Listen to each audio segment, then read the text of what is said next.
ಪ್ರಾತಸ್ಮರಣೀಯ ಅದ್ವೈತ ಸಾರ್ವಭೌಮ ಚಕ್ರವರ್ತಿ ಜಗದ್ವಂದ್ಯ ಜಗದ್ಗುರು ಶ್ರೀ ಸಿದ್ಧಾರೂಢರನ್ನು ಎಲ್ಲ ಹೃದಯ ಮಂದಿರಗಳಿಗೆ ಸ್ಥಾಪಿಸಿಕೊಂಡು ತತ್ಸ್ವರೂಪಿಗಳೇ ಆದ ನಮ್ಮ ಪಾವನಮೂರ್ತಿ ಸದ್ಗುರುಗಳ ಚಿನ್ಮಯ ಪಾದಾರವಿಂದಗಳಲ್ಲಿ ಹಳೆಮನೆಗೆ ಅನನ್ಯಕರ್ತರು ಕಾರ್ಯಕ್ಕೆ ಕಾರಣೀಭೂತರು ಆದ ಶ್ರೀರಾಮದೇವ ಗುರುಗಳ ಚರಣಾರವಿಂದಗಳಲ್ಲಿ ಕೂಡ ಹಳೆಮನೆಗೆ ಪ್ರಸ್ತುತ ಗ್ರಂಥವನ್ನು ಮರಾಠಿ ಭಾಷೆಯಲ್ಲಿ ಅನುವಾದ ಮಾಡಿದಂಥ ಜನೆ ಮಹಾರಾಜರಿಗೆ ಕೂಡ ದೀರ್ಘದಂಡ ನಮಸ್ಕಾರಗಳನ್ನು ಸಲ್ಲಿಸುತ್ತಾ ಪ್ರಸ್ತುತ ಕಾರ್ಯಕ್ರಮದಲ್ಲಿ ಪಾಲ್ಗೊಂಡು ಜ್ಞಾನವನ್ನು ಪಡೆದು ಧನ್ಯರಾಗಬೇಕು ಅಂತ ಈ ಕಾರ್ಯಕ್ರಮದಲ್ಲಿ ಪಾಲ್ಗೊಂಡಂತಹ ನಮ್ಮೆಲ್ಲರ ಸದೋದಯಕ್ಕೆ ಸಾಕ್ಷಿಯಾಗಿ ಒಳಗುವ ಆ ಪರಾತ್ಪರ ಪರಿಶೀಲನೆ ಕೂಡ ವಂದಿಸುತ್ತಾ ಸ್ವರೂಪಗಳೇ ತಮ್ಮೆಲ್ಲರಿಗೂ ಶರಣು. ಕಳೆದ ದಿವಸ ಅಂದ್ರೆ ನಿನ್ನೆ ದಿವಸ ಏನ್ ಹೇಳ್ಕೊಂಡು ಬಂದರು ಅಂತ ಹೇಳಿದ್ರೆ ಅನುಬಂಧ ಅಂತ ಎದುಕಬೇಕು, ಆ ಅನುಬಂಧ ಎಷ್ಟು ಪ್ರಕಾರದ, ಈ ಅನುಬಂಧ ಚತುಷ್ಟಯಗಳ ಬಗ್ಗೆ ಅಧಿಕಾರಿ, ವಿಷಯ, ಸಂಬಂಧ ಮತ್ತು ಪ್ರಯೋಜನ. ಅಧಿಕಾರಿ ಅಂತ ಯಾರಿಗಿರಬೇಕು?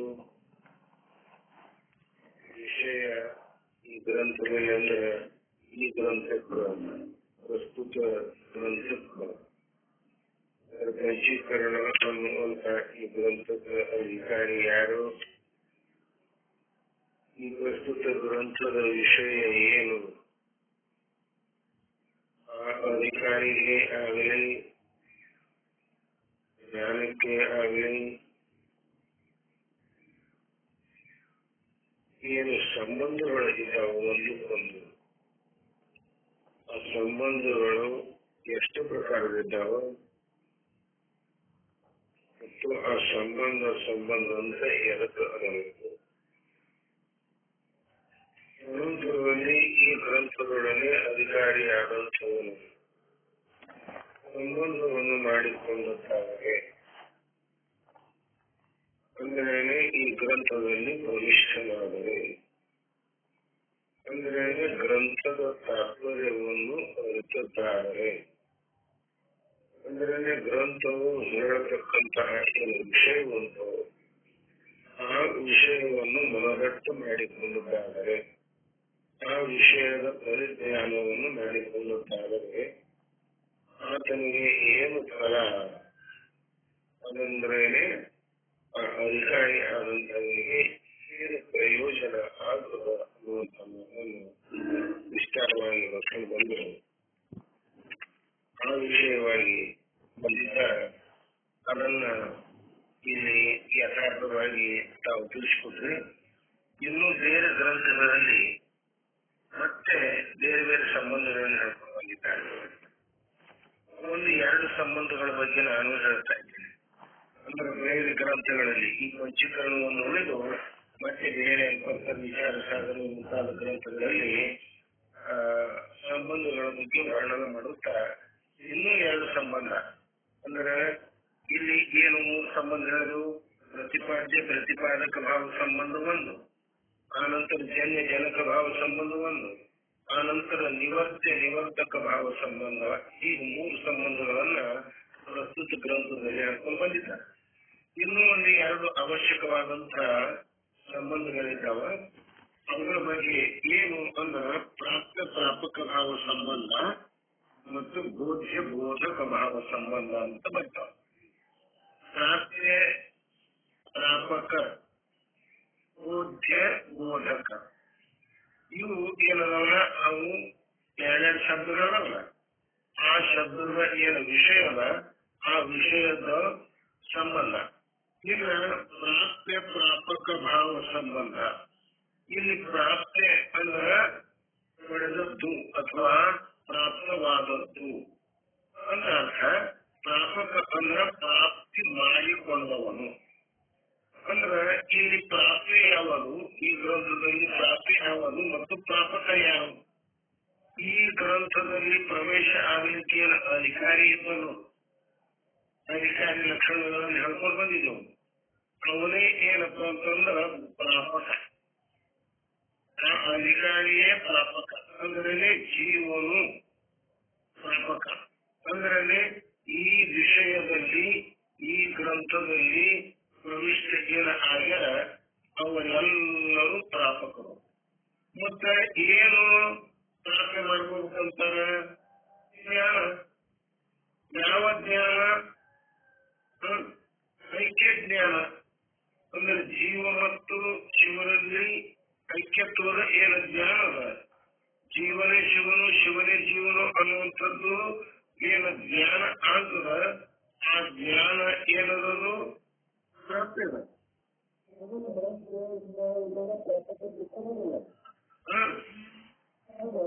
ಇಲ್ಲಿ ಇವರಲ್ಲಿ ಅಂದ್ರೆ ಅಧಿಕಾರಿ ಮತ್ತು ವಿಷಯ, ಅಧಿಕಾರಿ ಮತ್ತು ವಿಷಯ ಇವು ಎರಡರಲ್ಲಿ ಏನು ಸತ್ಯ ಬೋಧಕ ಭಾವ ಸಂಬಂಧ. ಮತ್ತೊಂದು ಬೋಧ್ಯ ಅಂದ್ರ ತಿಳಿಸಿಕೊಡಲಿಕ್ಕೆ ಯಾವುದು ಯೋಗ್ಯವಾಗಿದೆಯೋ ಅದು ಬೋಧ್ಯ. ತಿಳಿಸಿಕೊಡಲಿಕ್ಕೆ ಅಥವಾ ಬೋಧನೆ ಮಾಡಲಿಕ್ಕೆ ಯಾವುದು ಯೋಗ್ಯವಾಗಿದೆಯೋ ಅದು ಬೋಧ್ಯ. ಮತ್ತ ಆ ತಿಳಿಸಿಕೊಡುವ ಪ್ರಕ್ರಿಯೆಯನ್ನು ಯಾರು ಮಾಡುವರೋ ಅವರು ಬೋಧಕರು. ಅಂದ್ರೆ ಇಲ್ಲಿ ಗ್ರಂಥವೇ ಇದು ಬೋಧಕ. ಈ ಗ್ರಂಥ ಪಂಚೀಕರಣ ಅನ್ನುವಂತಹ ಗ್ರಂಥ ಅಲ್ಲ, ಇದು ಬೋಧಕ ಬೋಧನೆ ಮಾಡ್ತದೆ. ಏನು ಬೋಧನೆ ಮಾಡ್ತದೆ?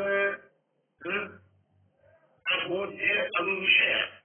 ಆ ವಿಷಯವೇ ಈ ಪಂಚೀಕರಣದಲ್ಲಿ ಬರ್ತಕ್ಕಂಥ ವಿಷಯವೇ ಏನದ ಬೋಧ್ಯ ಅದ. ಆ ಪಂಚೀಕರಣ ಅನ್ನುವಂತ ಗ್ರಂಥವೇ ಬೋಧಕ. ಈಗ ಆ ವಿಷಯಕ್ಕೂ ಗ್ರಂಥಕ್ಕೂ ಇರುವಂತಹ ಸಂಬಂಧಕ್ಕೆ ಏನು ಅನ್ನಬೇಕು ಅಂದ್ರೆ ಬೋಧ್ಯ ಬೋಧಕ ಭಾವ ಸಂಬಂಧ ಅಂತ ಹೇಳ್ಬೇಕು. ಈಗ ಒಟ್ಟಾರೆ ಏನಾಯ್ತು, ಇಲ್ಲಿ 5 ಸಂಬಂಧಗಳನ್ನ ಹೇಳ್ಕೊಂಡು ಬಂದೆವು. ಇನ್ನ ನಿಜವಾಗಿ ಇಲ್ಲಿಂದ ಏನು ಶುರುವಾಗ್ತದಂತಂದ್ರೆ ವಿಷಯ ಸ್ವಲ್ಪ ಶುರುವಾಗ್ತದೆ. ಆ ವಿಷಯದ ಪ್ರಾರಂಭದಲ್ಲಿ ಚೌಪಾಯಿ ಅಂತ ನಾವು ನಡ್ಕೊಂಡ್ ಬಂದೆವು. ಚೌಪಾಯಿ ಅಂತ 4 ಸಾಲಿನ ಪದ್ಯಕ್ಕೆ ಚೌಪಾಯಿ ಅನ್ನಬೇಕು. ಆ 4 ಸಾಲುಗಳಲ್ಲಿ ಏನೇನು ಹೇಳ್ಕೊಂಡು ಬರ್ತಾರ ಅದು ವಿಷಯ. ಇಲ್ಲಿ ಗುಜರಾತಿಯಲ್ಲಿ ಒಂದು ಚೌಪಾಯಿಯನ್ನು ಕೊಟ್ಟಿದ್ದಾರೆ. ಅದರ ಗುಜರಾತಿಯ ಜ್ಞಾನ ನಮಗೂ ಇಲ್ಲ ನಿಮಗೂ ಇಲ್ಲ. ಆದರೂ ಕೂಡ ಅದನ್ನ ನಾವಿಲ್ಲಿ ಓದಿ ಅದರ ಮಸಿದಾರ್ಥ ಏನು, ಅದರ ಸಾರಾಂಶ ಏನು ಅನ್ನುವಂಥದ್ದನ್ನು ತಿಳ್ಕೊಳ್ಳೋಣ. ಏನದು ವಿಷಯ? ಇಲ್ಲಿ ಶ್ರೀ ಗಣೇಶಾಯ ನಮಃ. ನಾನು ಬ್ರಹ್ಮಭಯೋ ಜೀವನೆ ಏಕಲೇ ದೇಹ ಮಾನೆ ಮೂರ್ತಿ आपने ते सारू पड़े 84 ಲಕ್ಷ ಯೋನಿನೆ ಹರಿಧಾಮೆ ಜನ್ಮ ಮರಣ. ಈಗ ಇದೊಂದು ಚೌಪಾಯಿ. ಈ ಚೌಪಾಯಿದು ತಾತ್ಪರ್ಯ ಏನದ? ಈ ಚೌಪಾಯಿಯಲ್ಲಿ ಏನೆಲ್ಲವನ್ನು ಹೇಳ್ಕೊಂಡು ಬಂದಿದ್ದಾರೆ ಅನ್ನುವಂಥದ್ರ ಟೀಕೆಯನ್ನ ಕೆಳಗ ಅವರೇ ಅಂದ್ರ ನೆನೆ ಮಹಾರಾಜರು ಇದು ಬರ್ಕೊಂಡು ಬಂದಿದ್ದಾರೆ.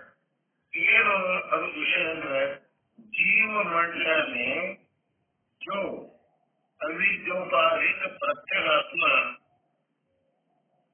जीव जीव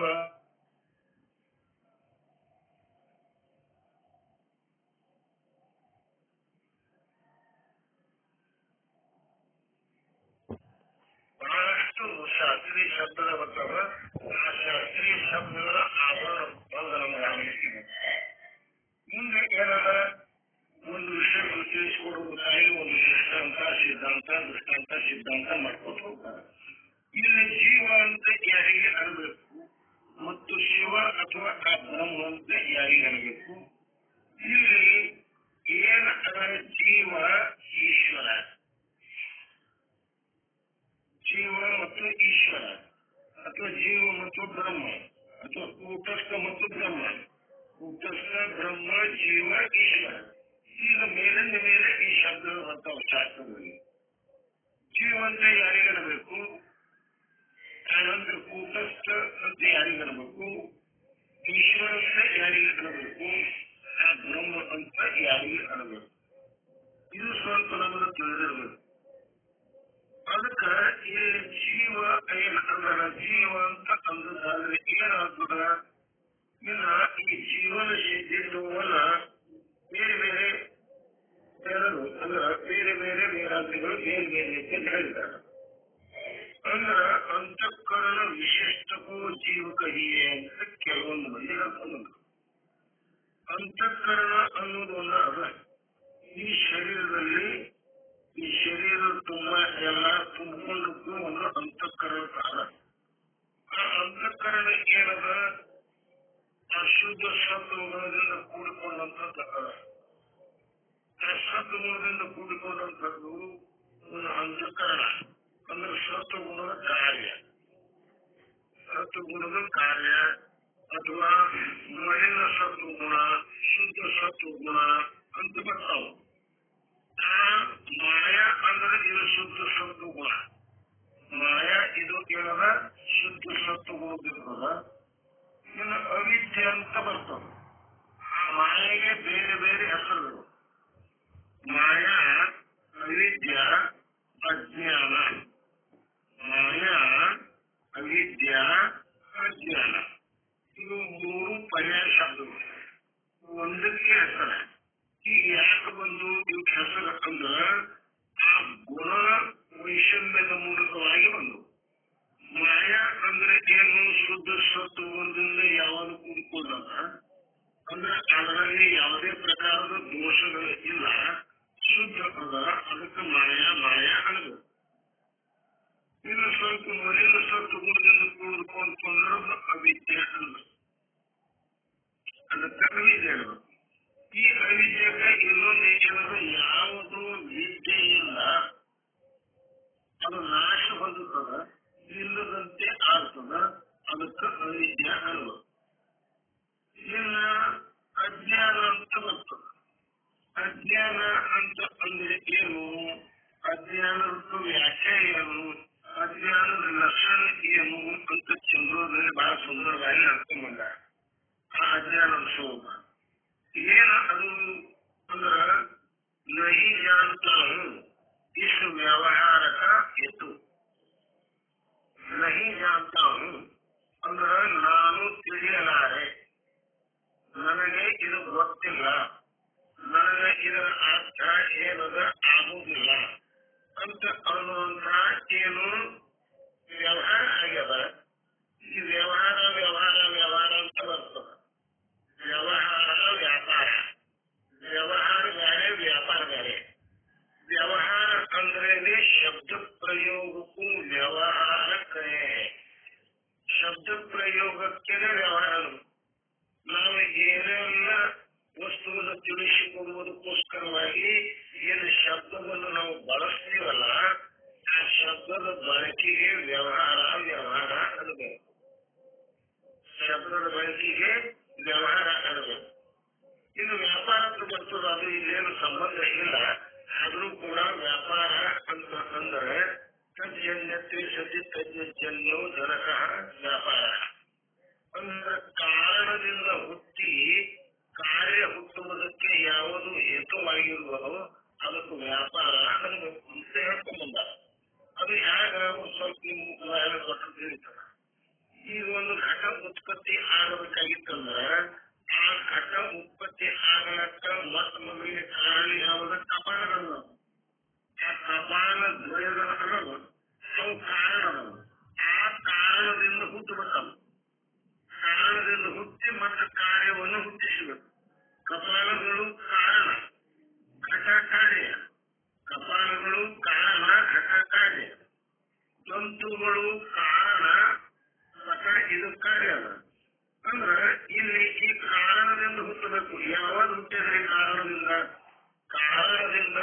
ಮೊದಲಿಗೆ ಹುಟ್ಟದ್ದು ಸಂಯೋಗ ಅನ್ನೋದು ಹುಟ್ಟ್ಯದ, ಸಂಬಂಧ ಅನ್ನೋದು ಹುಟ್ಟ್ಯದ.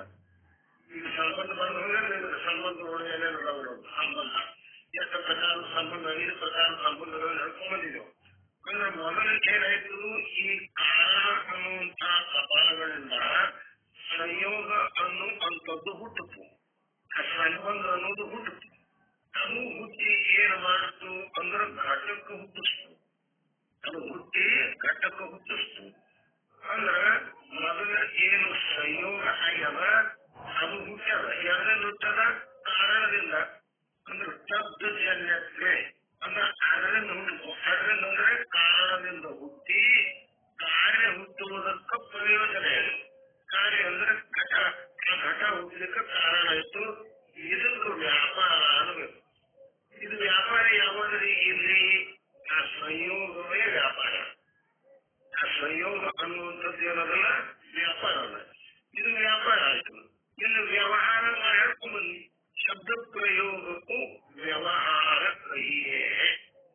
ಶಬ್ದ ಪ್ರಯೋಗ ಏನ್ ಮಾಡ್ತೇವೆ ನಾವು? ಏನೆಲ್ಲವನ್ನು ವ್ಯವಹಾರ ನಮ್ಮ ಪ್ರಪಂಚದಲ್ಲಿ ಅನೇಕ ಪ್ರಕಾರದ ವ್ಯವಹಾರಗಳನ್ನು ಮಾಡ್ತೇವೆ. ಅಂದ್ರೆ ಅನೇಕ ಪ್ರಕಾರ ಶಬ್ದ ಪ್ರಯೋಗ ಮಾಡ್ತೇವೆ.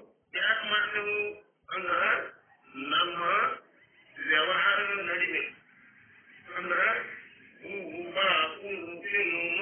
ಅಂತ ಏನು ಪ್ರಯೋಗ ಮಾಡ್ತೇವಲ್ಲ, ಇದರಿಂದ ಒಂದು ಅರ್ಥದ ನಿರ್ಣಯ ಆಗ್ತದ, ಒಂದು ವಿಷಯದ ನಿರ್ಣಯ ಆಗ್ತದ, ಒಂದು ಕ್ರಿಯೆಯ ನಿರ್ಣಯ ಆಗ್ತದ. ಅದಕ್ಕ ಇಂಥ ಶಬ್ದ ಪ್ರಯೋಗಕ್ಕೆ ಏನಬೇಕು? ವ್ಯವಹಾರ ವ್ಯವಹಾರ ಅನ್ನಬೇಕು.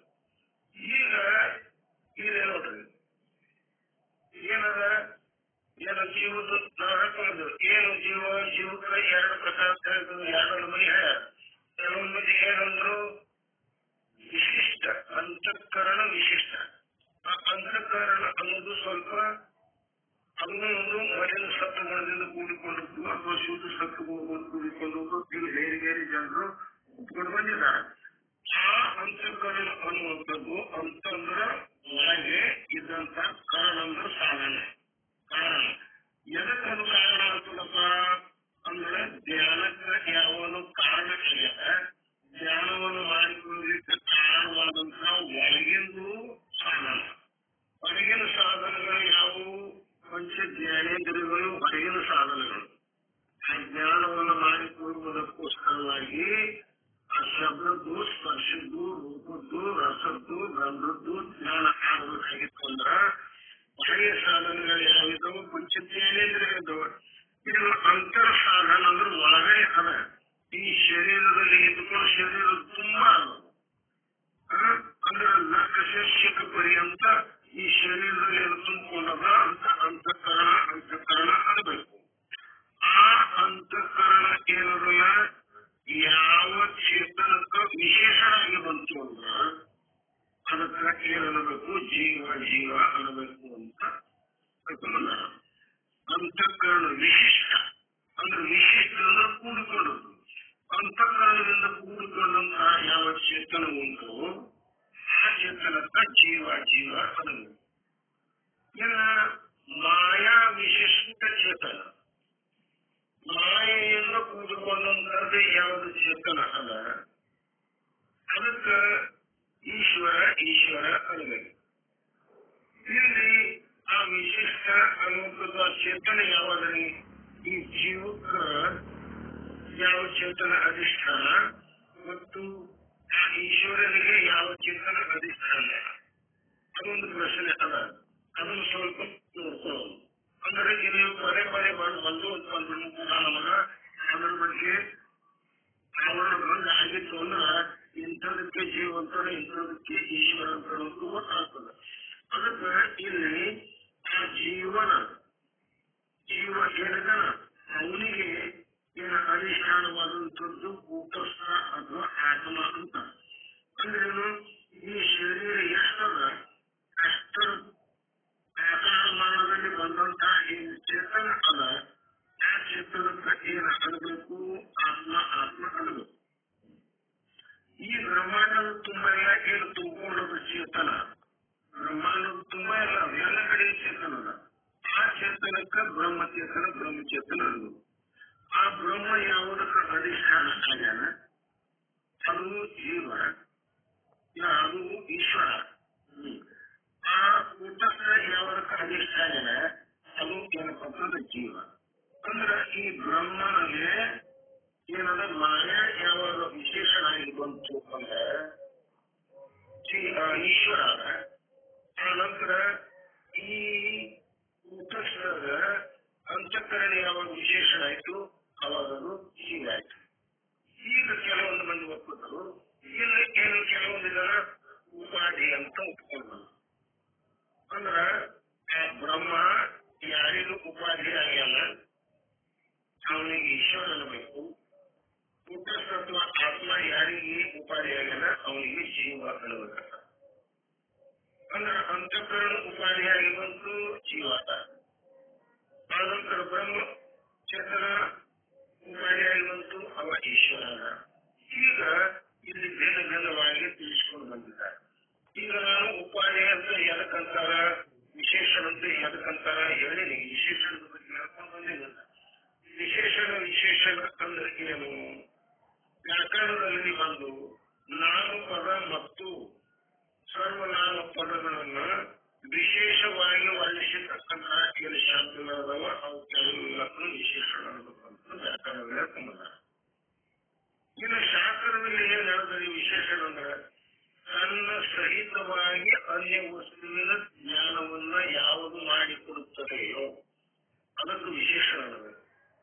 ತನ್ನ ಸಹಿತವಾಗಿ ಅನ್ಯ ವಸ್ತು ಅಂದ್ರೆ ತನಗೆ ಯಾವುದು ಆಶ್ರಯವನ್ನು ಕೊಟ್ಟಿದೆಯೋ ಆ ವಸ್ತುವಿನ ಜ್ಞಾನವನ್ನು ಮಾಡಿಕೊಡ್ಬೇಕು. ಮತ್ತು ತನ್ನ ಜ್ಞಾನವನ್ನು ಅಂದ್ರೆ ಆಶ್ರಯ ಮತ್ತು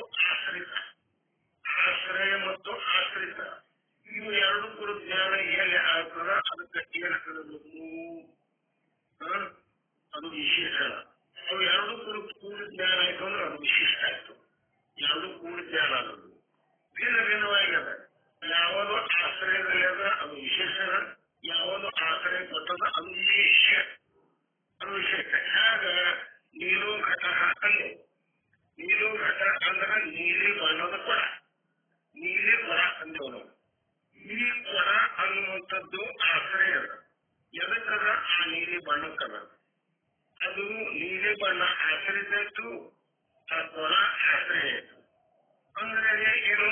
ನೀಲಿ ಬಣ್ಣ ಇದು ವಿಶೇಷಣ ಆಯ್ತು, ಆ ಕೊಡ ವಿಶೇಷ ಆಯ್ತು. ಅಂದ್ರೆ ಆ ಕೊಡದ ಬಗ್ಗೆ ನಾವು ಹೇಳಿದೆವು. ಎಂಥ ಕೊಡ ಅಂದ್ರೆ ನೀಲಿ ಬಣ್ಣದ ಕೊಡ. ಅಂದ್ರ ಸ್ವರೂಪದಲ್ಲಿ ಪ್ರವೇಶವಾಗಿ ಇತರ ಪದಾರ್ಥ ವ್ಯಾವರ್ತಕತ್ವ ಅಂದ್ರ ಅದು ಯಾವ ವಸ್ತುವಿನಲ್ಲಿ ಪ್ರವೇಶ ಹೊಂದಿರುವುದೋ ಅದು ಹೊಂದಿ ಅನ್ಯ ಪದಾರ್ಥಗಳಿಂದ ಅದನ್ನ ಬೇರ್ಪಡಿಸಿ ತೋರಿಸುವುದಕ್ಕೆ ಏನಂತಾರ? ವಿಶೇಷಣ ಅಂತ. ಈಗ ಅನೇಕ ಕೊಡಗಳಲ್ಲಿ ಅದಾವ. ಅದರಲ್ಲಿ ನೀಲಿ ಬಣ್ಣ ಒಂದು ಕೊಡದಲ್ಲಿ ಅದ. ಆ ಕೊಡದಲ್ಲಿ ಅದು ಪ್ರವೇಶ ಆಗ್ಯದ. ಪ್ರವೇಶ ಆಗಿ ಇನ್ನಿತರ ಬಣ್ಣದ ಕೊಡಗಳಿಂದ ಅದನ್ನ ಬೇರ್ಪಡಿಸಿ ತೋರಿಸ.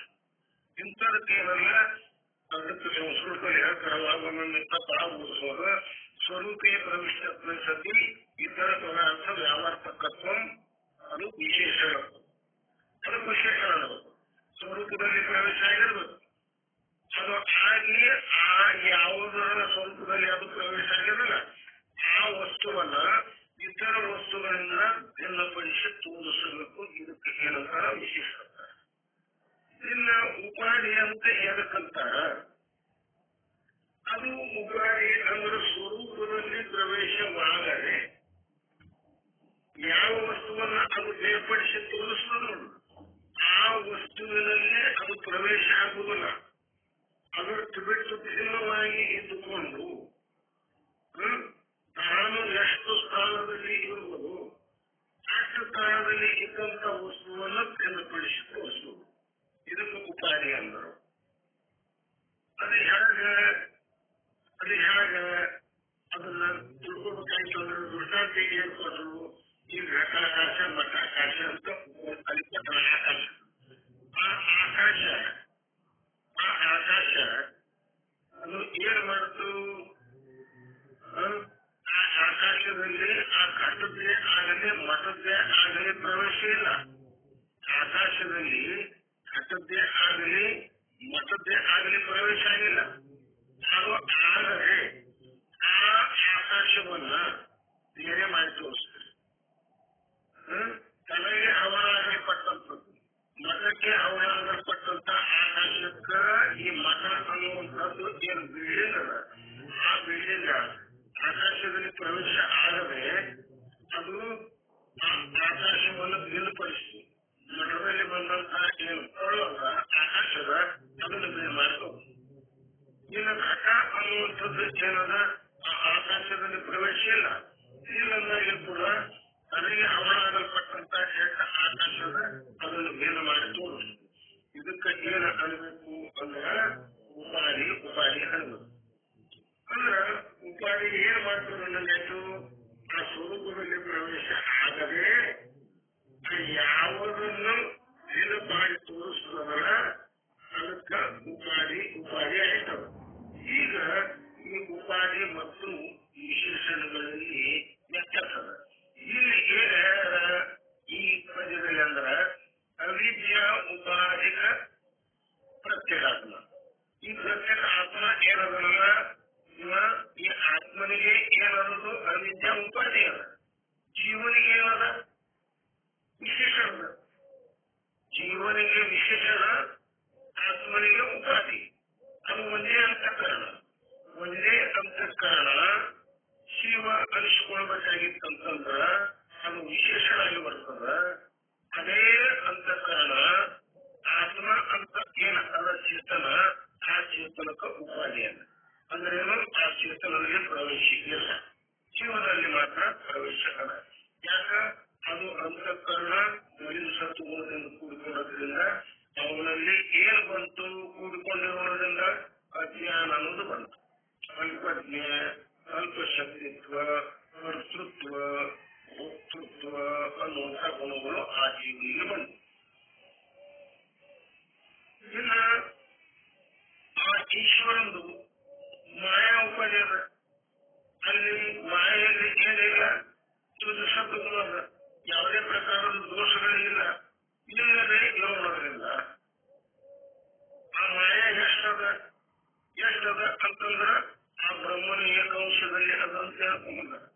ಆದ್ರೆ ಬ್ರಹ್ಮಾಂಡ ಎಲ್ಲ ತುಂಬಿದ. ಆ ಬ್ರಹ್ಮಾಂಡ ಉಪಾಧಿ ಆಗೋದ್ರಿಂದ, ಆ ಮಾಯಾ ಉಪಾಧಿ ಆಗೋದ್ರಿಂದ ಆ ಬ್ರಹ್ಮನಿಗೆ ಏನೊಂದು ಹೆಸರು ಬಂತು, ಈಶ್ವರ ಆಯ್ತು.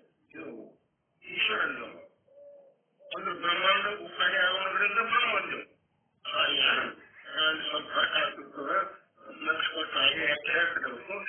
ವಿಶೇಷಣ ಆಗಿ ಬಂತು, ಕೂಡ್ಕೊಂತು. ಆ ಚೇತನದೊಳಗೆ ಕೂಡಿ ಬೆಳೆಸಿಕೊಳ್ಳಬೇಕಂತಂದ್ರೆ ಅವ ಈಶ್ವರ. ಅಂದ್ರೆ ಏನಾಯ್ತು, ಅವ ಸರ್ವಜ್ಞ. ಈ ಬ್ರಹ್ಮಾಂಡ ಎಲ್ಲ ತುಂಬಾ ಅದು ಇರುವುದರಿಂದ ಅದು ಎಲ್ಲೆಲ್ಲಿ ಇರ್ತದ ಅಲ್ಲೆಲ್ಲಿ ಅದರ ಜ್ಞಾನ ಮಾಡಿಕೊಡುವಂತ ಶಕ್ತಿ ಅದರಲ್ಲಿ ಅದ, ಶುದ್ಧ ಸತ್ವಗುಣ ಅದ. ಯಾವ ವಸ್ತು ಎಷ್ಟು ವ್ಯಾಪಿಸಿಕೊಂಡಿರ್ತದೋ ಅಷ್ಟು ಪ್ರದೇಶದಲ್ಲಿ ಅದರ ಜ್ಞಾನ ಇರ್ತದ ಅದಕ್ಕೆ. ಆಗ ಯಾಕಂದ್ರ ನಿಜಗೊಂಡು ಹೇಳ್ಕೊಂಡ್ಬಂದಾರ, ಈ ಮಾಯದ ಕಾರ್ಯ ಏನ್ ಮಾಡ್ಯಾರ, ಆ ಶರ್ಮಂಜಿ ಅಂದ್ರೆ ಈಶ್ವರನ್ನೇ ಸರ್ವಜ್ಞತ್ವವನ್ನು ತಂದುಕೊಟ್ಟದ. ಸರ್ವಂಗೆ ಸರ್ವಜ್ಞ ಸರ್ವೇಶ, ಎಲ್ಲರಿಗಿಂತಲೂ ಹೆಚ್ಚಿನ ಎಲ್ಲರ ಒಡೆಯ ಸತ್ವ, ಎಲ್ಲರ ಆತ್ಮದಲ್ಲಿ ಅವ ಇದ್ದಾನೆ. ಸರ್ವಶಕ್ತಿತ್ವ, ಎಲ್ಲ ಶಕ್ತಿತ್ವ ಅವರ ತಿಳಿದುಕೊಳ್ಳುವಂತ ಶಕ್ತಿ ಅವ. ಅದನ್ನು ತಂದುಕೊಟ್ಟವರು ಯಾರು? ಅದು ಸರ್ವಮಂಗಳೆ ಅಂದ್ರೆ ಅದೇ ಮಾಯಾ. ಅವಳು ಕೇಳಿದಾಗ ಅದು ಬ್ರಹ್ಮಾಂಡವನ್ನೆಲ್ಲ ತುಂಬಿಕೊಂಡು ಬಂದಿದ್ದಾಳ.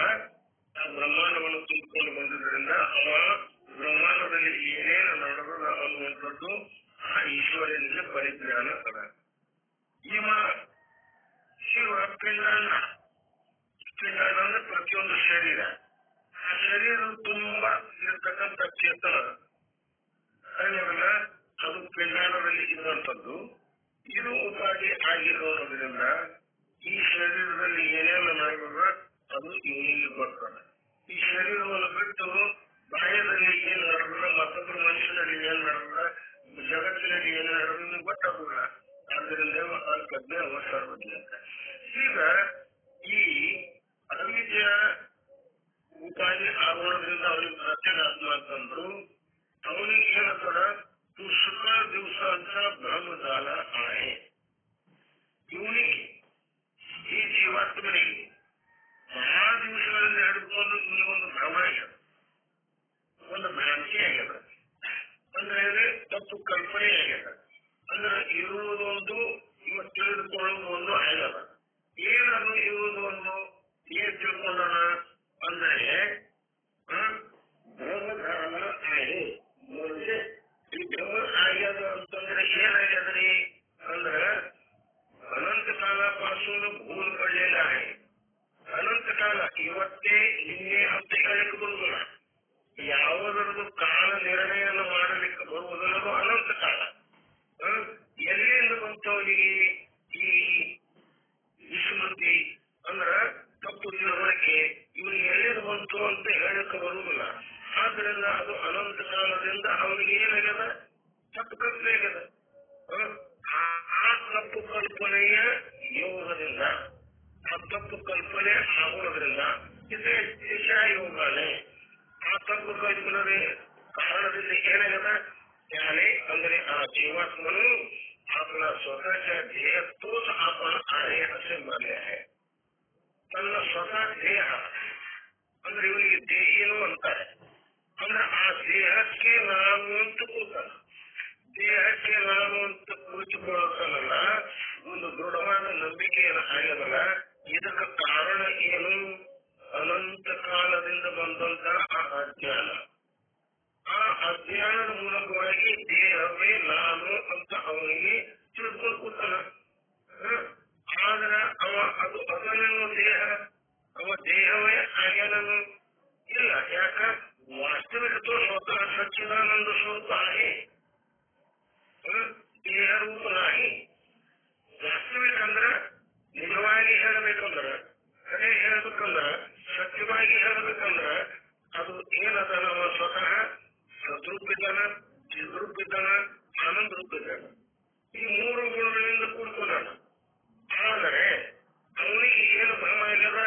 ನಾ ಅಸತ್ತ ಜಡ ತುಪ್ಪ ರೂಪ ಅಂತ ತಿಳ್ಕೊಂಡು ಕೊಡ್ತಾನ.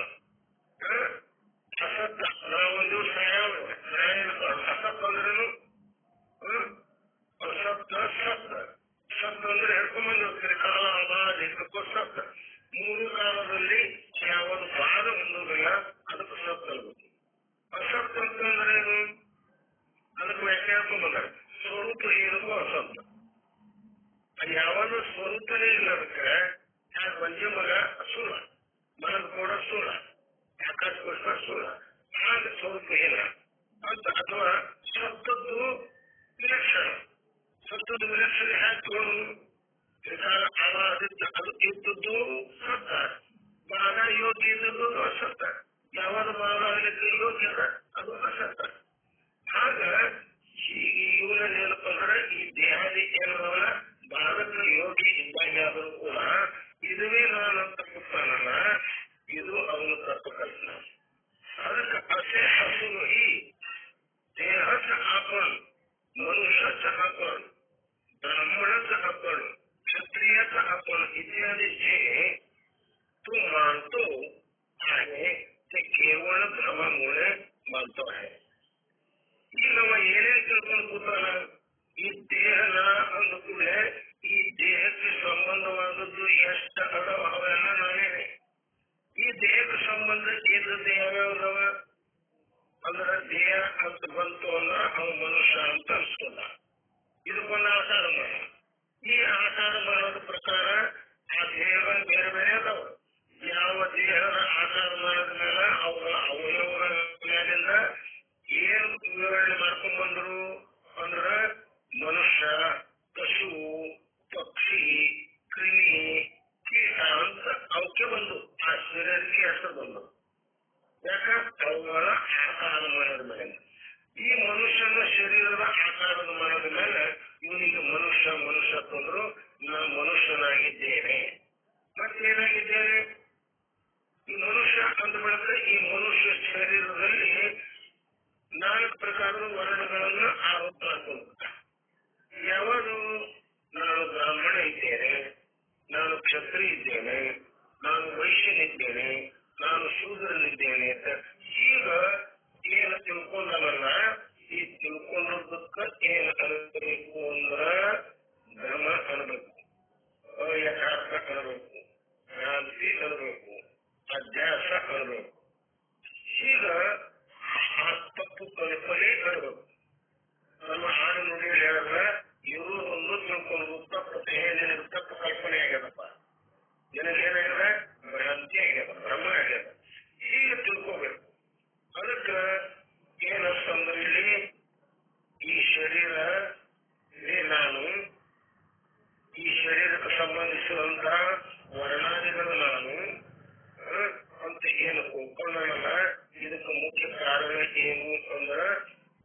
ಅಂತಃಕರಣ ಇವನಿಗೆ ಉಪಾಧಿಯಾಗಿ ಬರುವುದರಿಂದ, ಜೀವಾತ್ಮನಿಗೆ ಅಂತಃಕರಣ ಉಪಾಧಿಯಾಗಿ ಬರುವುದರಿಂದ ಆ ಅಂತಃಕರಣದ ಮೂಲಕವಾಗಿ ಆ ಅಂತಃಕರಣ ಅದು ಅಜ್ಞಾನದ ಕಾರ್ಯದ ಸತ್ಗುಣದ ಕಾರ್ಯದ ಅಂದ್ರ ಆ ಕಾರ್ಯದ ಮೂಲಕವಾಗಿ ಇದು ಏನಾಗ್ಬಿಡ್ತು, ಅದರಲ್ಲೂ ಗುಣಗಳು ಇದರಲ್ಲಿ ತೋರ್ಲಕತ್ತು, ಚೇತನದಲ್ಲಿ ಆತ್ಮದಲ್ಲಿ ಅಥವಾ ಅಂತರಾತ್ಮದಲ್ಲಿ ತೋರ್ಲಿಕ್ಕಂತ ಇನ್ನ ಈಗ ಧರ್ಮ ಧರ್ಮ ಧರ್ಮಿ ಧರ್ಮಿ ಅಂತ ಬರ್ತಾರೆ. ಅದು ಅದರ ಧರ್ಮ ಇದರಲ್ಲಿ ತೋರುವುದು, ಇದರ ಧರ್ಮ ಅದರಲ್ಲಿ ತೋರುವುದು. ಅಂದ್ರೆ ಈಗ ಧರ್ಮ ಅಂತ ಎದಕ್ ಅನ್ಬೇಕು, ಧರ್ಮೀಯತೆ ಎದಕ್ ಅನ್ಬೇಕು ಅನ್ನುವಂಥದ್ದು ಸ್ವಲ್ಪ, ಜಾತಿ ಅಂತ ಎದಕ್ ಅನ್ಬೇಕು, ವ್ಯಕ್ತಿ ಅಂತ ಎದಕ್ ಅನ್ಬೇಕು ಅನ್ನುವಂಥ ಶಬ್ದಗಳು ಪದೇ ಪದೇ ಬರ್ತಾವೆ. ಇಲ್ಲಿ ಅವುಗಳ ಬಗ್ಗೆ ಸ್ವಲ್ಪ ನೋಡ್ಕೊಂಡು ಹೋಗೋಣ. ಗುಣದ ಬಗ್ಗೆ ಆಯ್ತು. ಗುಣ ಅಂತಂದ್ರೆ ಏನು, कर्म से भिन्न जो जाति मात्र का आश्रय कर्मದಿಂದ ಬೇರೆ ಇರಬೇಕದು ಮತ್ತು ಜಾತಿ ಮಾತ್ರಕ್ಕೆ ಆಶ್ರಯ ಇರಬೇಕು, ಅದಕ್ಕೆ ಗುಣ ಗುಣ ತಂದರು. ಅಂದ್ರೆ ಮತ್ತೇನ್ ಹೇಳಿದ್ರು, ದ್ರವ್ಯ ಮತ್ತು ಕರ್ಮದಿಂದ ಭಿನ್ನವಾಗಿರಬೇಕು ಮತ್ತು ಜಾತಿ ಮಾತ್ರಕ್ಕೆ ಆಶ್ರಯ ಇರಬೇಕು, ಅದಕ್ಕೆ ಗುಣ ಗುಣ ಅಂದರು. ಇವಕ್ಕ ಗುಣದ ವ್ಯಾಖ್ಯೆಯನ್ನ ಈಗ ಹೇಳ್ಕೊಂಡ್ಬಂದರು. ಆದ್ದರಿಂದ ಜಾತಿ ಅಂದ್ರೇನು, अनंत धर्मी में जो एक धर्म रहे आपको जाति कहे. अनेक धर्म अनेक धर्मी धर्मी ಅಂದ್ರೆ ಧರ್ಮ ಯಾರನ್ನೇ ಅಲ್ಲ ಅವರು ಧರ್ಮಿ. ಆ ಅನೇಕ ಧರ್ಮಗಳಲ್ಲಿ ಒಂದು ಧರ್ಮ ಇತ್ತಂದ್ರ, ಅನೇಕ ಜನರಲ್ಲಿ ಕುಂದುಕೊಂಡು ಒಂದೇ ಒಂದು ಧರ್ಮ ಅಲ್ಲಿ ಇತ್ತಂದ್ರ ಅದಕ್ಕೆ ಜಾತಿ ಜಾತಿ ಅನ್ಬೋದು. ಈಗ ಬ್ರಾಹ್ಮಣ ಅನೇಕ ಜನರಿದ್ದಾರೆ, ಆ ಬ್ರಾಹ್ಮಣ ಅನ್ನುವಂಥದ್ದೇನು ಜಾತಿ ಅದ ಅನೇಕ ಜನರಲ್ಲಿ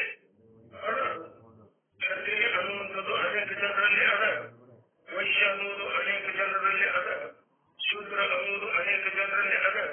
ಅದಕ್ಕೆ ಏನದಲ್ಲ, ಅನೇಕ ಜನರಲ್ಲಿ ಇರಬೇಕು, ಅದು ಒಂದೇ ಇರಬೇಕು, ಅದಕ್ಕೆ ಜಾತಿ ಅಂದರು. ಇನ್ನು ಧರ್ಮ ಅಂದ್ರೆ ಎದಕ್ಕಂತ ಅದನ್ನ ಹೇಳ್ಕೊಂಬಂದಾರ. ಏನು ಅನ್ಯ ಆಶ್ರಿತ ಹೋವೆ ಸ್ವತಂತ್ರ ಹೋವೆ ನಹಿ ಸೋ ಧರ್ಮ ಕೈಯೇ. ಯಾವುದಕ್ಕೆ ತಾನು ಸ್ವತಂತ್ರವಾಗಿ ಇರ್ಲಿಕ್ಕೆ ಬರುವುದಿಲ್ಲ, ಸ್ವತಂತ್ರವಾಗಿ ಅದು ಇರ್ಲಿಕ್ಕೆ ಬರುವುದಿಲ್ಲ, ಅದು ಮತ್ತೊಬ್ಬ ಆಶ್ರಯವನ್ನು ಪಡೆದೇ ತೋರ್ತದ, ಅಂತದಕ್ಕೆ ಧರ್ಮ ಧರ್ಮ ಅಂತ. ಅದಕ್ಕೇನಬೇಕು, ಧರ್ಮ ಧರ್ಮ ಅನ್ಬೇಕು. ಮತ್ತ ಯಾರ ಆಶ್ರಯದಲ್ಲಿ ಅದು ಅದ, ಯಾರ ಆಶ್ರಯವನ್ನು ಪಡೆದುಕೊಂಡು ಅದು ತೋರ್ತದ, ಆ ಆಶ್ರಿತ ವ್ಯಕ್ತಿಗೆ ಧರ್ಮಿ ಧರ್ಮಿ ಅನ್ನಬೇಕು. ಅದಕ್ಕೆ ಏನಿರಬೇಕು, ಧರ್ಮಿ ಧರ್ಮಿ ಅಂತ ಹೇಳಬೇಕು. ಅಂದ್ರ ಅವ ಆಶ್ರಯ ಕೊಟ್ಟವ ಧರ್ಮಿ ಮತ್ತು ಆಶ್ರಿತವಾದಂಥದ್ದು ಧರ್ಮ. ಆಶ್ರಯ ಕೊಟ್ಟದ್ದು ಗುಣಿ, ಆಶ್ರಯ ಆದದ್ದು ಗುಣ. ಇದು ಗುಣ ಗುಣ ಗುಣಿ, ಗುಣ ಗುಣಿ ಧರ್ಮ ಧರ್ಮಿ ಅಂತ ಬರ್ತಾವ. ಈ ಗುಣ ಏನಪ್ಪ ಅಂತಂದ್ರ ಅದು ಯಾರ ಆಶ್ರಯದಲ್ಲಿ ಇರುತ್ತದೆಯೋ ಅವ್ರಿಗೆ ಗುಣಿ ಅನ್ನಬೇಕು, ಆ ಆಶ್ರಯ ಆಶ್ರಿತವಾದಂಥದ್ದಕ್ಕೆ ಗುಣ ಅಂತ. ಈಗ ಬೇರೆ ಬೇರೆ ರೀತಿಯಿಂದ ತಗೊಂಡ್ಬಂದರು. ಈ ಗುಣಗಳು 3 ಪ್ರಕಾರದ ಅದಾವ. ಒಂದು ಸತ್ಗುಣ ಅದ, ಒಂದು ರಜಗುಣ ಅದ, ಒಂದು ತಮೋಗುಣ ಅದ. ಸತ್ಗುಣ ಅಂತಂದ್ರೆ ಯಾವಾಗ ಅನ್ಬೇಕು, ಸತ್ಗುಣ ಈ ಗುಣದ ಬಗ್ಗೆನೂ ಸ್ವಲ್ಪ ಗೊತ್ತಿರಬೇಕು. ಅಂದ್ರೆ ಗೊತ್ತಿತ್ತು ಅಂದ್ರೆ ಮುಂದಿನ ವಿಷಯವನ್ನು ಹಾಗೆ ಹೇಳ್ಕೊಂಡು ಪದೇ ಪದೇ ಹೇಳುವ ಅವಶ್ಯಕತೆ ಇಲ್ಲ. ಈ ಸತ್ಗುಣ ಅಂದ್ರೆ ಜ್ಞಾನಕ್ಕೆ ಯಾವುದು ಕಾರಣವಾಗಿರ್ಬೋದೋ ಅದು ಸತ್ಗುಣ. ಜ್ಞಾನ ಆಗ್ಲಿಕ್ಕೆ ಏನು ಕಾರಣ ಆಗ್ಯದ, ಜ್ಞಾನ ಆಗ್ಲಿಕ್ಕೆ ಯಾವುದು ಕಾರಣ ಅದ, ಮುಖ್ಯ ಕಾರಣ, ಅದಕ್ಕೆ ಸತ್ಗುಣ ಅನ್ನಬೇಕು. ಈ ಸತ್ಗುಣಗಳಲ್ಲಿ ಗುಣಗಳನ್ನು ಹೇಳ್ಕೊಂಡ್ಬಂದ ಯಾವುದು, ಇವು ಕರುಣ, ಸತ್ಕನೆ ಮುಂತಾದ ಕರುಣ ಆಗಲಿ, ವಿನಯ ಆಗಲಿ, ನರತ್ಯ ಆಗಲಿ, ವಿವೇಕ ಆಗಲಿ, ದಯ ಆಗಲಿ, ಇವು ಧರ್ಮಗಳು ಏನದಾವ ಇಂಥವೆಲ್ಲ ಇವೆಲ್ಲವುಗಳಿಗೆ ಯಾವುದು ಕಾರಣ ಆಗಿರೋದು. ಇವೆಲ್ಲವುಗಳು ಅಂದ್ರೇನು, ಅವನಲ್ಲಿ ಕರುಣೆ ಬರಬೇಕಾದ್ರೆ ಯಾವ ಕಾರಣ ಉಂಟು, ಅವನಲ್ಲಿ ವಿನಯ ಬರಬೇಕಾದ್ರೆ ಯಾವ ಕಾರಣ ಉಂಟು, ಅವನಿಗೆ ವಿರತಿ ಬರಬೇಕಾದ್ರೆ ಯಾವ ಕಾರಣ ಉಂಟು, ಅವನಲ್ಲಿ ವಿವೇಕ ಅಂತಂದ್ರೆ ಜ್ಞಾನ ಹುಟ್ಟಲಿಕ್ಕೆ ಯಾವ ಕಾರಣ ಬೇಕು, ಅವನಲ್ಲಿ ದಯ ಅನ್ನುವಂಥ ಬುದ್ಧಿ ಬರಬೇಕಾದ್ರೆ ಏನ ಕಾರಣಗಳುಂಟು, ಆ ಕಾರಣಕ್ಕೇನೆ ಸದ್ಗುಣ ಇರಬೇಕು. ಆ ಸದ್ಗುಣ ಅವನಿಗೆ ಅವನಲ್ಲಿ ಅದ, ಅವನಲ್ಲಿ ಕರುಣೆ ಮತ್ತು ವಿನಯ, ವಿರತಿ, ವಿವೇಕ ಮತ್ತು ದಯಾ ಧರ್ಮ ಇವೆಲ್ಲವೂ ಅದು ಸದ್ಗುಣ. ಇನ್ನ ರಜೋಗುಣ ಅಂತ ಬರ್ತದೆ ಎರಡನೇ. ಈ ಗುಣ ಗುಣಿಯಲ್ಲೇ ಆಶ್ರಯ ಮಾಡಿಕೊಂಡಿರ್ತದೆ.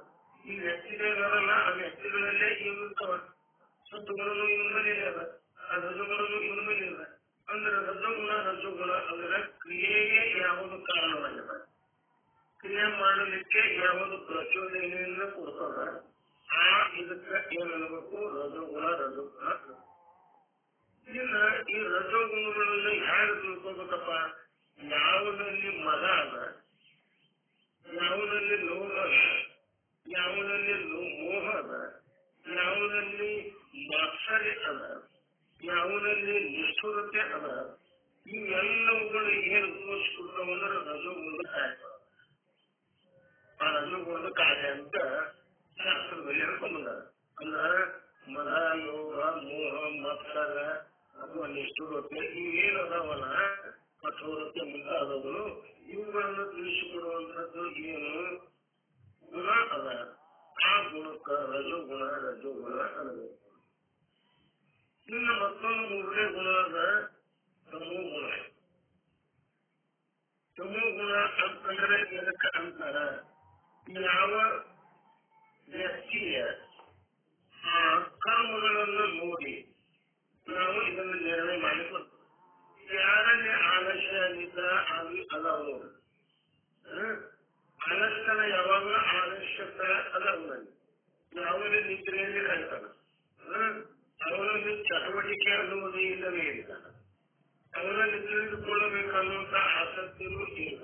ಯಾವಾಗಲೂ ಪ್ರತಿಯೊಂದರಲ್ಲಿ ಅನಾಸ್ಥ ರೂಪದಿಂದ ಅವ ಏನು ವರ್ತನೆ ಮಾಡ್ತಾನ, ಅವನಲ್ಲಿ ಆಲಸ್ಯವನ್ನು ತಿಳ್ಕೊಂಡಾಗ ಅವನಿಗೆ ಏನಾಗಬೇಕು ಅಂತ ಸಮೂಹ ಕಲಬೇಕು. ಅಂದ್ರೆ ಇದು ಏನು, ಈ ಗುಣ ಏನ್ ಮಾಡ್ತದ, ಈ ಗುಣದ ಕಾರ್ಯನೇ ಏನು, ಈ ಗುಣ ಇದ್ದವನ ಸ್ವಭಾವವೇ ಏನು, ಅದು ಹೇಗಿರ್ತದಂದ್ರೆ ದೇಹಾದಿ ಪ್ರಪಂಚವೇ ನಾನು ಅಂತ ತಿಳಿದುಕೊಂಡು ಕೂತಾನಲ್ಲ, ಈ ತಿಳುವಳಿಕೆಯೇ ತಮೋಗುಣದ ಪರಿಣಾಮ. ಅಂದ್ರೆ ಈ ಭ್ರಮಕ್ಕ, ಬ್ರಹ್ಮಜ್ಞಾನಕ್ಕ, ಅಭ್ಯಾಸಕ್ಕ ಇದು ಕಾರಣ ಏನು ಅಂದ್ರೆ ಈ ತಮೋಗುಣದ ಪರಿಣಾಮವೇ ಇದೆಲ್ಲ.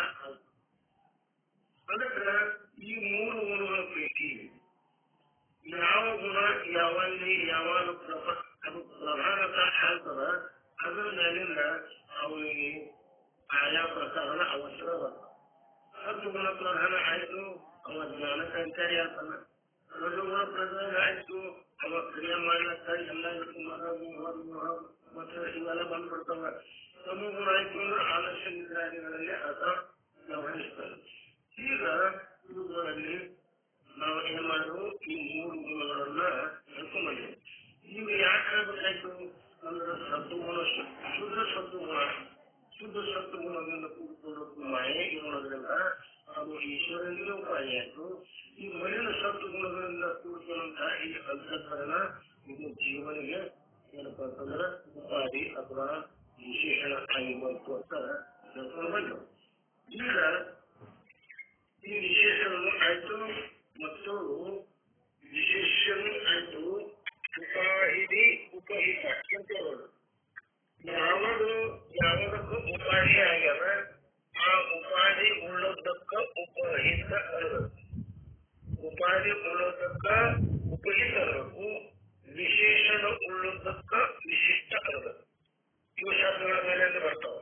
विशेषण वाले को विशिष्ट कहे हैं, उपाधि वाले को उपहित कहे हैं. ವಿಶೇಷಣ वाले को ವಿಶೇಷಣದಿಂದ ಕೂಡಿಕೊಂಡದ್ದು ಯಾವುದನ್ನ ಅದಕ್ಕೆ ಏನಿರಬೇಕು, ವಿಶಿಷ್ಟ ಇರಬೇಕು. ಕೆಲವು ಉಪಾಧಿಯಿಂದ ಯಾವಾಗ ಕೂಡಿಕೊಂಡಲ್ಲ, ಉಪಾಧಿ ಯಾರಿಗೆ ಅದ ಅದು ಕೂಡಿಕೊಂಡದ ಅನುಕೂಲದಲ್ಲಿ ವಾಲೆ ತೊಡಗುತ್ತದೆ. ಯಾಕಂದ್ರೆ ಕೂಡಿಕೊಂಡಿಲ್ಲ, ಅದು ಭಿನ್ನವಾಗ್ಯದ. ಭಿನ್ನವಾಗಿದ್ದು ಅದನ್ನ ಆ ವಸ್ತುವನ್ನ ಬೇರ್ಪಡಿಸಿ ತೋರಿಸ್ತದಲ್ಲ, ಅದಕ್ಕೆ ಆ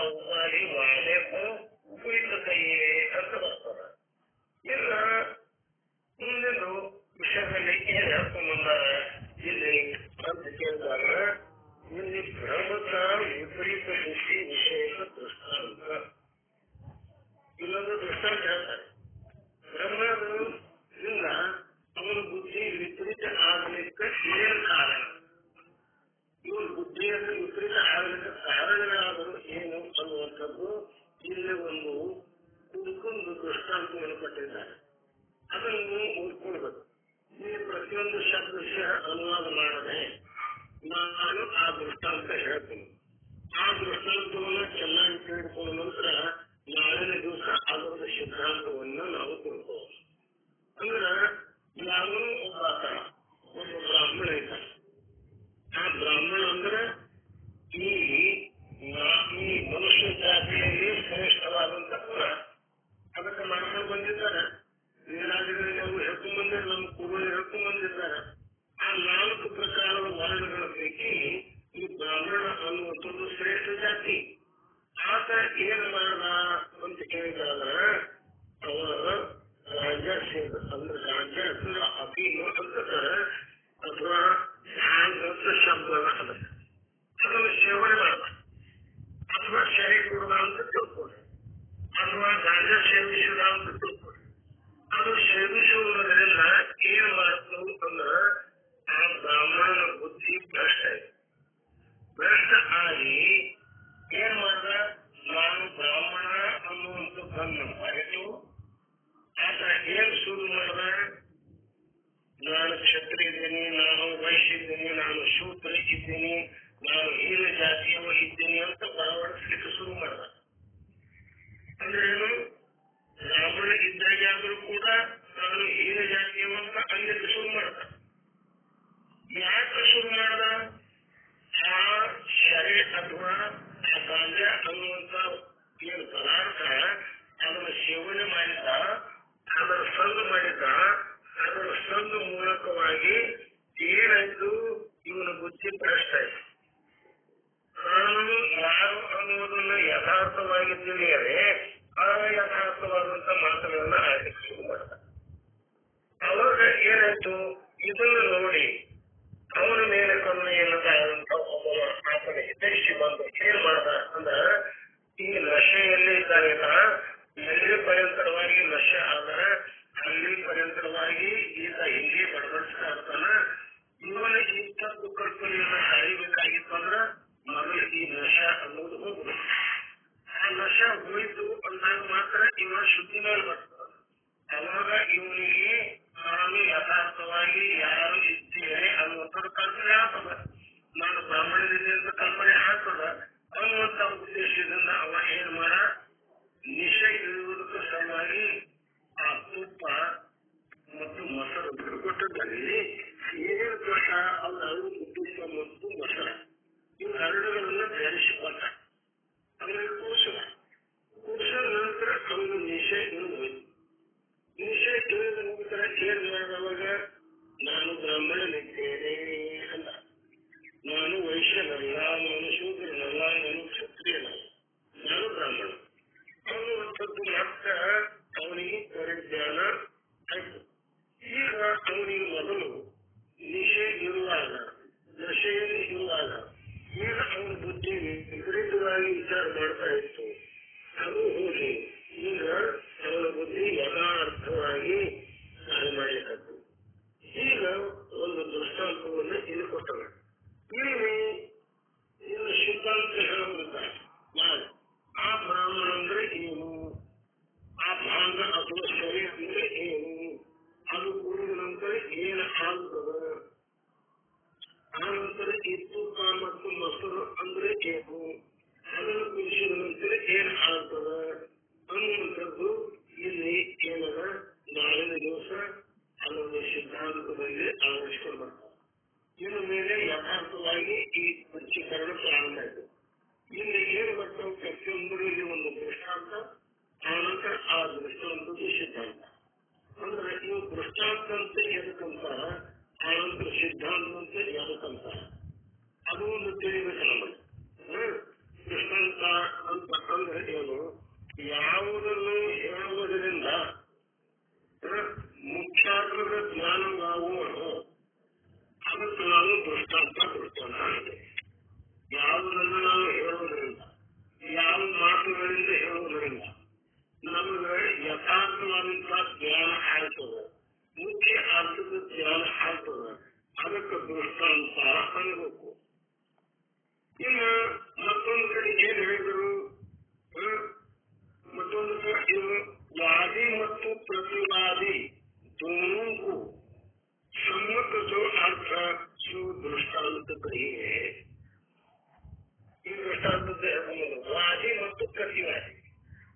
ವಾದಿ ಅಂದ್ರೆ ಯಾರು ಕಲಿಬೇಕು, ಪ್ರತಿವಾದಿ ಅಂದ್ರೆ ಯಾರು ಕಲಿಬೇಕು, ಇದು ಒಂದು ತಿಳಿಬೇಕಲ್ಲ. ವಾದ ಅನ್ನುವಂಥ ಶಬ್ದದಿಂದ ವಾದಿ ಅನ್ನುವಂಥ ಶಬ್ದ ಉತ್ಪತ್ತಿ ಆಗಿದೆ. ಇನ್ನು ವಾದರೆ ಏನು ಕಲಿಬೇಕು, ವಾದಕ್ಕೆ ಯಾರು ಕಲಿಬೇಕು? ವಾದ ಅಂದ್ರ ತತ್ವ ನಿರ್ಣಯ ಫಲ ಕಥನಂ ವಾದ. ವಾದಕ್ಕೆ ಯಾರು ಕಲಿಬೇಕು? ತತ್ವ ನಿರ್ಣಯ ಫಲ ಕಥನಂ. ತತ್ವ ನಿರ್ಣಯ ಆಗಬೇಕು, ಅದರಿಂದ ನಮಗೆ ಫಲದ ಪ್ರಾಪ್ತಿ ಆಗಬೇಕು. ತತ್ವ ಅಂದ್ರೇನು? ಅದು ಅದುವೇ ನೀನು ಅನ್ನುವಂಥದ್ದು. ಅದುವೇ ಅಂದ್ರೆ ಆ ಬ್ರಹ್ಮವೇ, ಆ ಬ್ರಹ್ಮಚೇತನವೇ, ಆ ಶಿವನೇ. ನೀನು ಅನ್ನುವಂಥದ್ದು ಏನು ನಿರ್ಣಯ ಆಗ್ತದ, ಆ ನಿರ್ಣಯಕ್ಕೆ ಫಲ ಆಗಬೇಕು. ಆ ಫಲದ ಬಗ್ಗೆ ಹೇಳುವುದು ಏನು ಆಗುವಾಗ. ಇನ್ನು ಮತ್ತೊಂದು ಅದಕ್ಕೆ ಸ್ವರ ಆಗ್ತದೆ, ನಾದನಾನು ಕಥನಕಾಯ ಅಂತ. ನಾದ ಅಂದ್ರೆ ಕಥನ ಅಂದ್ರೆ ಹೇಳುವುದು ಒಟ್ಟ, ಯಾವುದೇ ಒಂದು ವಿಷಯದ ಬಗ್ಗೆ ಹೇಳುವುದು ಕಥನ ಅಂದ್ರೆ. ಇನ್ನು ಮತ್ತು ಅದಕ್ಕೆ ಮತ್ತೊಂದು ಹೇಳುವುದು ವಾದ ಅಂದ್ರೆ ಯಥಾರ್ಥಬಹುದು ಇಚ್ಛಾ ಏನಲ್ಲ. ಅದಕ್ಕೆ ಯಥಾರ್ಥವಾದಂತ ಬೋಧದ ಇಚ್ಛೆಯಿಂದ ಯಾವ ವಾಕ್ಯವನ್ನು ನಾವು ಬಳಸುತ್ತೇವೆಯೋ ಅದಕ್ಕೆ ವಾದ ಅನ್ಬೋದು. ಈ ವಾದಕ್ಕೆ ಅನೇಕ ಅರ್ಥಗಳನ್ನು ಹೇಳ್ಕೊಂಡು ಶಾಸ್ತ್ರದಲ್ಲಿ ನಾನು ನೋಡಿದಾಗ 20-30 ಅರ್ಥಗಳನ್ನು ಕೊಟ್ಟದ. ಆ 20-30 ಅರ್ಥಗಳಲ್ಲಿ ಏನು ನಮ್ಗೆ ಸ್ವಲ್ಪ ತಿಳಿಲಿಕ್ಕೆ ಅನುಕೂಲ ಅಂಶಗಳನ್ನು ಮಾತ್ರ ಹೇಳ್ತೇನೆ. ಯಥಾರ್ಥ ಬೋಧೆಚ್ಚು ವಾಕ್ಯಂ ಅಂದ್ರೆ ಯಥಾರ್ಥವಾದಂತಹ ಬೋಧ ಆಗಬೇಕು ಅನ್ನುವಂಥ ಇಚ್ಛೆಯಿಂದ ಯಾವ ಶಬ್ದದ ಅಥವಾ ಯಾವ ವಾಕ್ಯದ ಪ್ರಯೋಗವನ್ನು ಮಾಡ್ತೇವೋ ಅದಕ್ಕೆ ವಾದ ಅನ್ಬೇಕು. ಇನ್ನು ಅದಕ್ಕೆ ಏನ್ ಹೇಳ್ಬೇಕಪ್ಪ ಅಂದ್ರ ಗುರು ಮತ್ತು ಶಿಷ್ಯರು ಇವರಲ್ಲಿ ಏನಾಗ್ತದ, ಪ್ರಶ್ನೆ ಉತ್ತರ ಪ್ರಶ್ನೆ ಉತ್ತರ ಆಗ್ತದೆ. ಶಿಷ್ಯನಾದಂತ ಗುರುಗಳಿಗೆ ಒಂದು ಪ್ರಶ್ನೆ ಕೇಳ್ತಾರೆ, ಗುರುಗಳಾದಂತ ಅದಕ್ಕೆ ಉತ್ತರ ಹೇಳ್ತಾರೆ. ಆ ಪ್ರಶ್ನೆ ಕೇಳುವುದು ಶಬ್ದದಿಂದಲೇ, ಉತ್ತರ ಹೇಳುವುದು ಶಬ್ದದಿಂದಲೇ. ಈಗ ಆ ಪ್ರಶ್ನೆ ಕೇಳಿದವರು ವಾದಿ, ವಿವಾದ ಮಾಡಿದ ಅದಕ್ಕೆ ವಾದಿ ಪ್ರತಿವಾದಿ. ಪ್ರಶ್ನೆ ಕೇಳುವ ವಾದಿ, ಪ್ರತಿವಾದಿ ಗುರುಗಳು. ಅವರು ಏನ್ ಮಾಡ್ತಾರೆ, ಅದಕ್ಕೆ ಉತ್ತರ ಹೇಳ್ಕೊಂಡ್ಬಂದ್ರು. ಈಗ ಈ ವಾದಿ ಅನ್ನೋದು ವಾದ ಯಾವ ಮಾಡ್ತಾರೆ ಅದು ವಾದಿ, ಅದಕ್ಕೆ ಪ್ರತಿವಾದ ಯಾವ ಮಾಡ್ತಾರೆ. ಇದು ಪ್ರತಿವಾದ ಅಂದ್ರೇನು? ವಾದಿಗೂ ಹೇಳಿದ ನ್ಯಾಯಪರವಾದ ವಾಕ್ಯಕ್ಕೆ ವಿರುದ್ಧವಾದ ನ್ಯಾಯ ವಾಕ್ಯದ ಪ್ರಯೋಗ. ವಾದಿ ಹೇಳೋದಕ್ಕೆ ವಿರುದ್ಧ ಇವ್ರು ಹೇಳೋದು. ಅವರಿಗೆ ಏನ್ ಹೇಳ್ಕೊಂಡು ಬಂದಿದ್ದಾಗ ಅದಕ್ಕೆ ವಿರುದ್ಧವಾದಂತಹ ಪದದ್ದು ಜಾರಿ ಆಗ್ತಿತ್ತು ಅಂದ್ರೆ ಅದಕ್ಕೆ ಏನಬೇಕು, ಪ್ರತಿವಾದಿ ಎಂದು. ಅದು ಹೇಗ ಕೆಲವೀದಂ ಕೆಟ್ಟನೆಂದು, ಕೆಲವೀದಂ ಕೃಷಿ ಎಂದು. ಕೆಲವೊಂದು ಜನರು ಈ ದೇಹಾದಿ ಪ್ರಪಂಚಕ್ಕೆ ದೇಹ ಅಂದ್ರೆ ಸತ್ಯ ಅಂದರು. ಇನ್ನು ಕೆಲವೊಂದು ಮಂದಿ ಇದಕ್ಕೆ ನಿತ್ಯ ಅಂದರು. ಮೊದಲನೇದು ವಾದಿ, ಎರಡನೇದು ಪ್ರತಿವಾದಿ. ಕೆಲವೀದಂ ಕೆಟ್ಟನೆಂದು, ಕೆಲವೀದಂ ಖುಷಿ ಎಂದು. ಕೆಲವೀದಂ ಮೊದಲುವುದು ಅದೇ ನೋಡಿ ಇಲ್ಲ ಅಂದ್ರು. ಕೆಲವೊಂದು ಜನ ಏನ್ ಮಾಡ್ರು, ಇದು ಮೊದಲು ಅಭ್ಯಾಸ, ನಾವು ತಿಳ್ಕೊಳ್ಳುವುದಕ್ಕಿಂತ ಪೂರ್ವದಲ್ಲಿ ಇದರ ಯಥಾರ್ಥ ಸ್ವರೂಪವನ್ನು ತಿಳಿಯುವುದಕ್ಕಿಂತ ಪೂರ್ವದಲ್ಲಿ ಅದು ಸತ್ಯವೇ ತೋರ್ತದ. ಆದ್ರೆ ಅರಿವುಡೆ ಇದು ಅಂತ ನಮ್ಗೆ ತಿಳಿದಾಗ ಅದೇನಂತೆ ಆಗ್ತದೆ, ಅದು ಪ್ರತಿವಾದಿ. ಈಗ ಇವು ವಾದಿ ಪ್ರತಿವಾದಿಗಳು. ಇದಕ್ಕೆ ಈ ಪ್ರತಿವಾದಿಗಳಿಗೆ ಯಾವುದು ಅಳವಡಿ, ವಾದಿ ಮತ್ತು ಪ್ರತಿವಾದಿಗೆ ಸರ್ವಸಮ್ಮತ ಇರಬೇಕು. ಇಬ್ಬರಿಗೆ ಸಮ್ಮತ ಆಯ್ತು. ಸುಳ್ಳು ಮಾಡಲಿಕ್ಕೆ ಅನೇಕ ಪ್ರಕಾರ ದೃಷ್ಟಾಂತಗಳು ಹೇಳ್ಕೊಂಡ್ಬಂದಾರೆ. ಆಗ ಈ ಅಧ್ಯಾತ್ಮ ಇದು ಸುಳ್ಳದ ಅನ್ನೋದಕ್ಕೆ ಅಲ್ಲಿ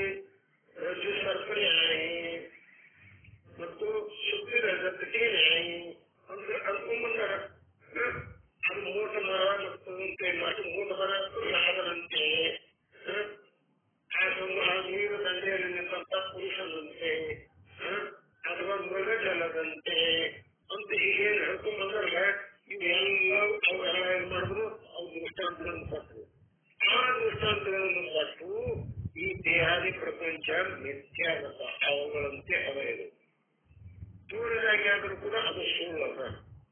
ಅಂಥದ್ರಲ್ಲಿ ಹಾವು ತೋರಿದಾಗೆ ಆದ್ರೂ ಕೂಡ ಅಲ್ಲಿ ಇಲ್ಲವೇ ಇಲ್ಲ, ಇಲ್ಲದೆ ತೋರ್ತದ. ಅಂದ್ರೆ ಈ ಆತ್ಮನಲ್ಲಿ ತೋರ್ತಕ್ಕಂಥ ಈ ದೇಹಾದಿ ಪ್ರಪಂಚ ಅಂತಕ್ಕಂಥಲ್ಲ, ಇದು ತೋರುವುದು ಕೂಡ ಇದು ಸುಳ್ಳದ. ಯಾರು ಸುಳ್ಳದ? ಆ ರಜ್ಜುವಿನಲ್ಲಿ ತೋರಿದ ಸರ್ಪದಂತೆ ಸುಳ್ಳದ ಅಂತ ಏನು ದೃಷ್ಟಾಂತ ಹೇಳ್ಕೊಂಡಾಗಲ್ಲ. ಈ ದೃಷ್ಟಾಂತ ಗುರುವಿಗೂ ಮಾನ್ಯದ ಮತ್ತು ಕೇಳತಕ್ಕಂಥ ಶಿಷ್ಯರಿಗೂ ಮಾನ್ಯದ. ಆ ಉಭಯಕರಿಗೆ ಯಾವುದು ಸಮ್ಮತ ಅದಾಗ ಅಂಥದ್ದು ಇವನು ಶಬ್ದ ಪ್ರಯೋಗ ಮಾಡಿದೆವು, ಅದಕ್ಕೆ ದೃಷ್ಟಾಂತ ಅನ್ನಬೇಕು. ಈಗ ಆ ದೃಷ್ಟಾಂತಗಳನ್ನು ಕೊಟ್ಟು ಆ ದೃಷ್ಟಾಂತಕ್ಕೆ ಏನು ತಾತ್ಪರ್ಯ, ಏನು ಹೇಳುವುದರಲ್ಲಿ ರಜ್ಜು ಸರ್ಪವನ್ನು ಹೇಳಿ ಏನು ಹೇಳುವುದರಲ್ಲಿ ಮುಖ್ಯವಾಗಿ ಆ ಹಾವು ಸುಳ್ಳದಂತೆ ಹೇಳುವುದಿಲ್ಲ. ಆ ಹಾವಿನಂತೆ ಆ ರಜ್ಜುವಿನಲ್ಲಿ ತೋರಿದ ಸರ್ಪ ಹೇಗೆ ಸುಳ್ಳದ, ಆಗ ಈ ಆತ್ಮನಲ್ಲಿ ತೋರಿದ ಈ ದೇಹಾದಿ ಪ್ರಪಂಚ ಆದರೂ ಸುಳ್ಳದ. ಅಂದ್ರೇನು? ಇದು ನೀ ಅಲ್ಲ, ಇದು ಎಂದೂ ಅಲ್ಲ ಅನ್ನುವಂಥದ್ದನ್ನು ತಿಳಿಸಿಕೊಡುವ ಉದ್ದೇಶದ. ಆ ಉದ್ದೇಶದಿಂದ ಆ ದೃಷ್ಟಾಂತವನ್ನು ಕೊಟ್ಟಿರ್ತಾರೆ. ಮತ್ತೆ ಅದರ ಸಿದ್ಧಾಂತ ಏನು? ಇದು ದೃಷ್ಟಾಂತ ಕೊಟ್ಟು ಬಂದು ಆ ಬ್ರಾಹ್ಮಣ ನಿಷೇಧಿದಂತ ಬ್ರಾಹ್ಮಣ ದೃಷ್ಟಾಂತ ಕೊಟ್ಟರು. ಇದಕ್ಕೆ ಸಿದ್ಧಾಂತ ಏನು ಹೇಳ್ತಾರೆ ಮಹಾತ್ಮರು, ಅದನ್ನು ನಾಳಿನ ದಿವಸ ನಾವು ನೋಡುವಂತ ಹೇಳ್ತಾರೆ. ಇಲ್ಲಿವರೆಗೆ ನಡೆದುಕೊಂಡು ಬಂದಂತ ಈ ಕೃಷ್ಣ ರೂಪ ಸೇವೆಯನ್ನ ಸದ್ಗುರು ಸಮರ್ಪಿಸಿ ಮಂಗಲ ಹಾಡೋಣ.